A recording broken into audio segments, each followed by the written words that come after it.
It started with a discovery made by a park ranger just outside Rainier National Forest. A black backpack, half buried under leaves beside a dry riverbed. Inside it were the usual hiking essentials: water bottle, thermal blanket, first aid kit, but at the bottom was a small waterproof case containing a single SD card. The ranger logged it as evidence, assuming it belonged to another lost hiker. But when investigators opened the files, they realized this was no ordinary camping trip. What they saw shouldn't have been possible. The card belonged to a 29-year-old freelance photographer named Daniel Hayes. According to friends, he'd left Seattle 4 weeks earlier to film a solo documentary about isolation and nature. He wanted to spend 7 days alone in the forest, capturing what he called the stillness of real silence. He'd posted a few updates on social media, the first 2 days short clips of sunrise through fog, the hum of crickets at dusk. Then, silence. No more posts, no calls, no location pings. When search teams went looking, they found only his tent collapsed, as if it had been trampled, and deep tracks circling the campsite that didn't match any animal in the area. But the SD card offered something the forest never gives up easily: evidence. The footage begins calmly. Daniel is filming himself near a creek, smiling at the camera, talking about how disconnected he feels from the noise of modern life. His voice is steady, birds chirp in the background. It's peaceful, even soothing. But by night 3, the tone changes. He's filming in his tent, whispering. He says he keeps hearing tapping sounds outside, like someone knocking on a tree rhythmically every few minutes. He pans the camera toward the tent's entrance. Darkness. The tapping stops. Then, just before the clip ends, something answers with a whistle, 3 sharp notes, perfectly human. Investigators couldn't identify where the sound came from. Acoustic analysis suggested it was only a few meters from the microphone.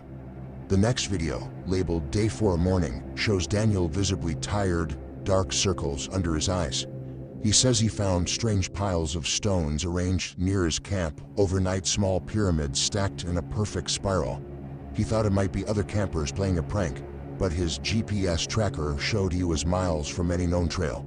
He tries to laugh it off, but his voice shakes. He says, "It feels like the forest is rearranging itself when I sleep." That evening's clip is shorter. Daniel walks with his camera facing forward, breathing heavily. The sun is setting fast. He says he's following what looks like footprints, bare feet, large but human-like. He zooms in on the impressions in the mud.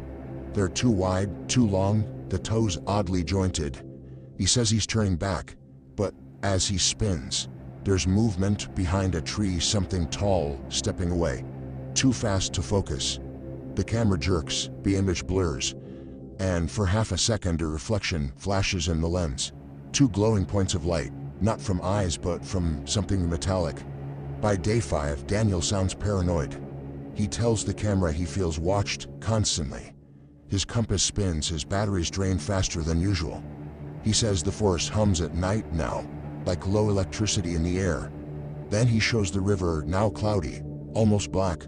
Floating on the surface are hundreds of dead insects, perfectly arranged in a circle that drifts downstream without breaking apart. He mutters, "It's trying to tell me something." The next segment, time-stamped around 3 a.m., is where most viewers stopped watching the recovered footage. Daniel wakes suddenly to the sound of footsteps circling the tent. Slow, dragging. You can hear his breathing accelerate. He unzips the tent just slightly, points the camera through the gap. The flashlight beam catches something white between the trees. A face? No. A mask carved from bark, nailed onto a trunk. Behind it, movement. The camera shakes violently, then cuts to black. Investigators believe Daniel fled the campsite right after that clip. The following videos are erratic, filmed while running. He's gasping, repeating, "It's not a person." The forest seems to distort around him. Trees look duplicated, paths loop back onto themselves. In one frame, he passes the same pile of rocks from earlier, but now, perched on top is his own flashlight, still glowing. He whispers, "It's meeting me somewhere." The last coherent recording is at dawn. He's on a ridge overlooking a valley shrouded in fog. The camera shakes as he zooms in on a clearing below. There are dozens of stone spirals arranged like symbols, glowing faintly with bioluminescent moss. In the center stands a figure tall, motionless, draped in animal hides. Daniel whispers, "It's waiting." Then the footage glitches, frames freezing and repeating, before abruptly ending. The final file on the card is different. No time stamp. No sound, except a faint heartbeat-like thump. The image shows Daniel's campsite from a high angle, as if filmed from the trees. Investigators confirm Daniel never owned a drone. In the last 2 seconds, the camera tilts upward. The trees appear to close in, bending unnaturally until the lens fills with static. Forensics teams searched the valley for weeks but found no trace of Daniel, only his backpack and that SD card.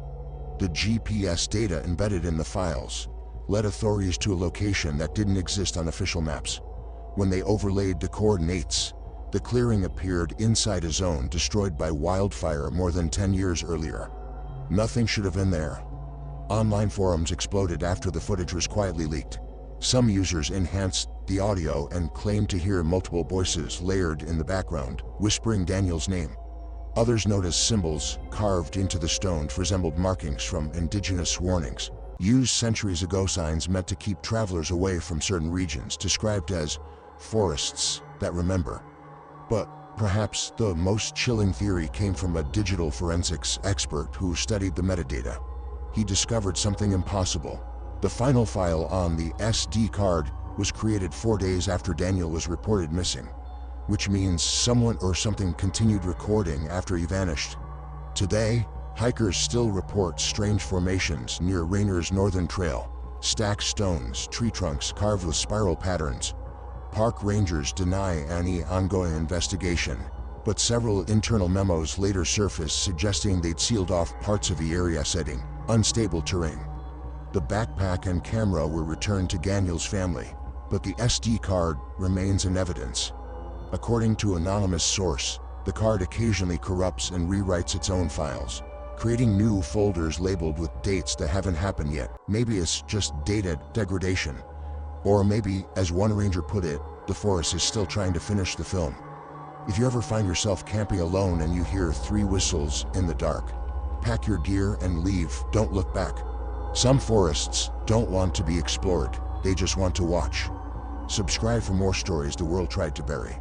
And if you ever find an SD card in the woods, never press play.